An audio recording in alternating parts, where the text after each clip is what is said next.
আসসালামু আলাইকুম সুপ্রিয় দর্শক, আশা করি সবাই ভালো আছেন। ভারত যে কত বড় নোংরা মনের দেশ তার প্রমাণ আরও একবার দিল ভারত।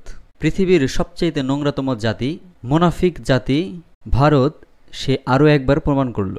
গত ওডিআই বিশ্বকাপ যখন ভারতে অনুষ্ঠিত হয় তখন পাকিস্তান আপত্তি জানিয়েছিল, অথচ ভারত তাদের কথা দিয়েছিল চ্যাম্পিয়ন্স ট্রফিতে তারা পাকিস্তান গিয়ে খেলবে যদি পাকিস্তান ভারতে ওডিআই বিশ্বকাপটি খেলতে আসে। চুক্তি অনুযায়ী পাকিস্তান ভারতের মাটিতে ওডিআই বিশ্বকাপ খেলতে আসে এবং আপনারা জানেন নরেন্দ্র মোদী স্টেডিয়ামে তাদের খেলাটি অনুষ্ঠিত হয় 14-10-2023-এ।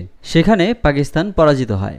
আজকে 11 জুলাই 2024 ইত্তেফাকে প্রকাশিত এক সংবাদ, ফের পাকিস্তানে খেলতে আপত্তি ভারতের। অর্থাৎ পাকিস্তানের সাথে যে চুক্তিটি ছিল, পাকিস্তান যদি ভারতে এসে বিশ্বকাপে অংশগ্রহণ করে তাহলে ভারত কোনো আপত্তি ছাড়াই চ্যাম্পিয়ন্স ট্রফিতে, অর্থাৎ 2025 সালের যে চ্যাম্পিয়ন্স ট্রফিটা হবে সেখানে ভারত পার্টিসিপেট করবে, অর্থাৎ ভারত পাকিস্তানে গিয়ে ম্যাচটি খেলবে।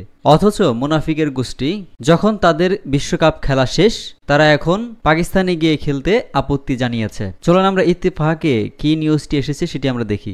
আগামী বছরের ফেব্রুয়ারিতে পাকিস্তানের মাটিতে অনুষ্ঠিত হবে আইসিসি চ্যাম্পিয়ন্স ট্রফি। প্রায় 7 বছর পর আবারও মাঠে গড়াতে যাচ্ছে টুর্নামেন্টটি।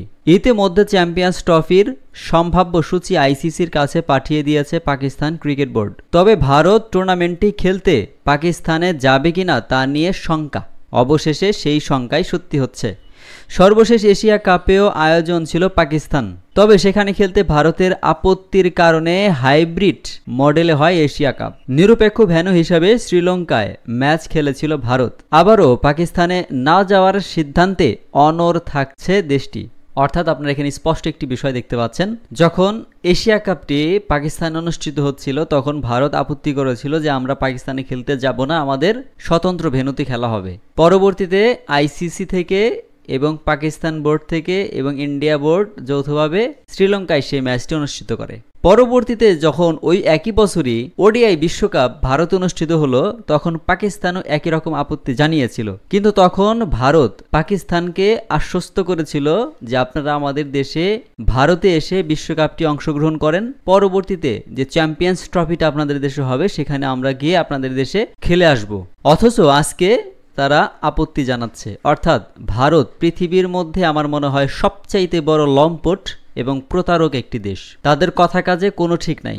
তারপর আসুন কি লিখেছে আমরা একটু দেখি। ভারতের সংবাদ মাধ্যম ইন্ডিয়া টুডে এক প্রতিবেদনে জানিয়েছে পাকিস্তান দল পাঠাবে না ভারত। নিরপেক্ষ ভেন্যু হিসেবে দুবাই অথবা শ্রীলঙ্কায় ম্যাচ খেলতে চায় তারা। আইসিসিকে বিষয়টি জানাবে Bharat cricket board BCCI. BCCI এর এক কর্মকর্তা জানিয়েছে আইসিসির কাছে বিসিসিআই সরকারিভাবে জানাবে যেন চ্যাম্পিয়ন্স ট্রফিতে তাদের ম্যাচ দুবাই বা শ্রীলঙ্কায় দেওয়া হয়। এর আগে চ্যাম্পিয়ন্স ট্রফিতে খেলতে পাকিস্তান যাওয়া সরকারের উপর নির্ভর করছে বলে জানিয়েছিল বিসিসিআই এর সহসভাপতি রাজীব শুক্লা।